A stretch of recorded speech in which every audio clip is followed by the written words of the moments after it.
for those of you playing along at home, Mousse is still not a herding dog. Nope. In fact, he's just hanging out with them, eating bird seed right along with them. I believe he just feels like he is part of the flock.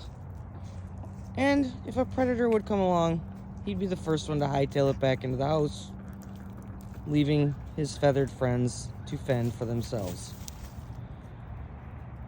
I never said we were normal here on Suburban Coop. Mousse, stop eating all the bird food. Ladies, take care of yourselves.